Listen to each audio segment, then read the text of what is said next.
This is the Prestige 680S. Now it's a sports cruiser version of their full 680 Flybridge, and what that means is that you have a much shorter Flybridge but a sleeker look and an opening section over the lower helm. But I'll take you on board and show you that in a bit more depth, and of course we'll cover the whole boat. We're going to look at the engine room, the crew cabin, the decks, that Flybridge area, and all of the accommodation. So we'll head on here and let's see what she's got.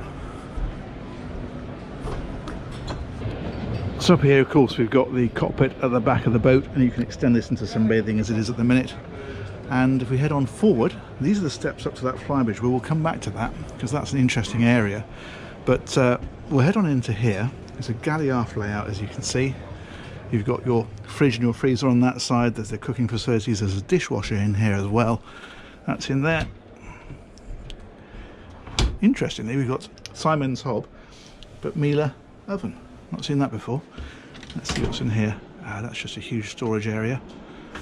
And of course, your sink is under this one. And then that's bins in there. They've put a dining area right opposite, which is nice. So that's really good. You can sit there in the shelter of the air conditioning, but with the view out over the back of the boat. And as we head forward, we've got the saloon area. That is particularly impressive. That looks really nice. Now there are two entrances. There's an entrance down there to the lower deck and an entrance here, and we're quite used to seeing the fact that that is the guest accommodation and this is the owners. But on this one, they've swapped it around, and it's quite intriguing.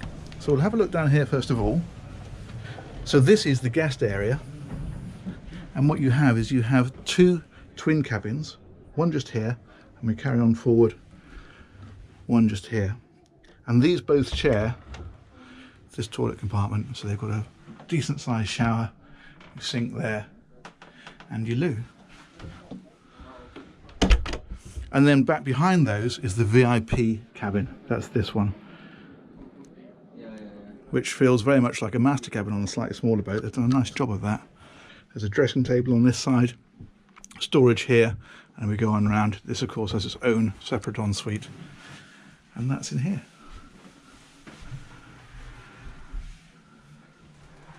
So that is the area of the boat that your guests get to enjoy at night time. But let's head on forward and I'll show you the master suite, because that's quite impressive.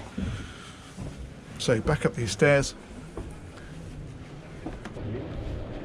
So this is back into this big saloon area. Now the thing that you find with being a sports cruiser style rather than a full Flybridge is you get this opening section over the helm. So that's really nice. They put a door here as well. And there is actually a Flybridge version as well, but this is to enable you to have this area like this. This is the helm, twin seats.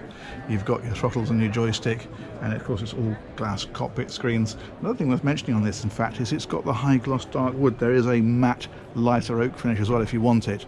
So that's pretty much owner specification, but I think this looks quite classy. Okay, let's head on down. So this is the owner area. As I say, it's a complete swap around from what they normally do. And it works well because as the owner, you get this. That's pretty impressive, isn't it? And what's nice about having it in the front rather than underneath the saloon is it enables you to put the windows across the top. The middle one opens and that throws plenty of light into here, as well as the big windows you've got on either side. And there's a blind that comes across here, so you have some privacy there if you want it at night, so people can't look down through there, of course. Ensuite, obviously, so we'll head on up through to here. And there it is. And then that's got its shower area on this side with a rainfall shower. The other thing you find in here is a big walk-in wardrobe. Very impressive. Okay, let's head on back out of here and I'll show you around the decks and I'll show you that Flybridge, and then we'll look at the crew cabin and the engine room. So if we go through here and we'll head straight across and out of this side door, and that will take us up to the bow.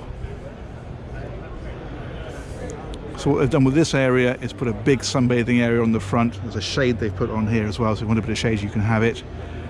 Then we get to the very front. There's a nice little seat right at the front of the boat. That's nice.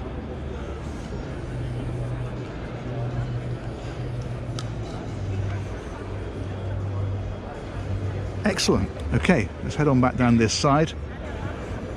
There's that sliding roof again. You can see it from the outside. and you can also see the windscreen of the Flybridge area.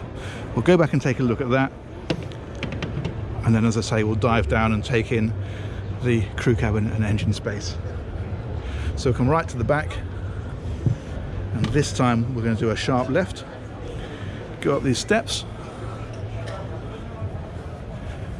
and here we go. Now this is not as big as the 680 full Flybridge, because you've got that sliding roof section up at the front. If I go to the front here, you'll see what I mean. That's the area that you lose, but you still actually have a pretty decent Flybridge, because it is, at the end of the day, a pretty big boat. So twin helm seats, as you can see, more seating for people here, or you can drop his backrest the other way and have that as a lovely lounging area. Exactly the same on the other side, and then back here, a nice dining space. And what have we got here? Barbecue and a sink, and my guess would be a fridge. There we go. So as I say, if you want the full Flybridge experience, you can have it, but if you go for this sports cruiser version, you still get a pretty decent area up here. Excellent. Let's go and look at those engines and that crew cabin. So we're back down here.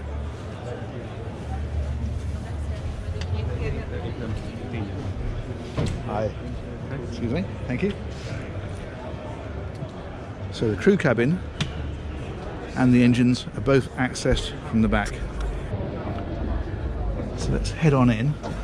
Now what we've got in here, that's the doorway, obviously, straight through to the engine space. We'll just close that for a moment. Washing machine is in here as well. And then on this side, there is the actual crew cabin. And on the other side of the passageway then is the toilet compartment, and there's a pull-out shower from the sink. So it is a 68-foot sports cruiser, so that's pretty good for that style of boat. You've got that nice wood in here as well. Let's go and have a look in the engine space. So these are Volvo Penta's IPS 1350 engines. They're a pod drive engine. They are 1,000 horsepower each, which is giving the boat about 30 knots and a range a bit over 300 miles at high speed. So she cruised probably about 24 knots. Up ahead of this, the generator is mounted up here. And also this one's got a Seakeeper stabilizer. That's what this fella here is. It's a gyro stabilizer. So you have a gyro that spins at very, very high speed. That then locks it steady and allows the boat to push against it. So when it rocks, it can counter the rock. These are the fuel tanks. This is quite a nice feature. It's got sight gauges on them, so you can see exactly how much fuel you've got. And then you've got, of course, all the systems and that kind of thing in here. Fire extinguishing system, electronics, all that kind of stuff. Very good. Decent headroom in here as well, actually. If I stand here, you can see it's pretty damn good. And there's another access hatch here that goes straight out into the cockpit if it's ever needed. Okay, let's come back out of here. Back onto the bathing platform. And say that is the Prestige 680S. Interesting boat, interesting concept. Layout in particular is quite unusual and I think works very well. Hope you enjoyed that tour. It's been great to have you along, and we look forward to catching you on the next one. Take care. Bye bye.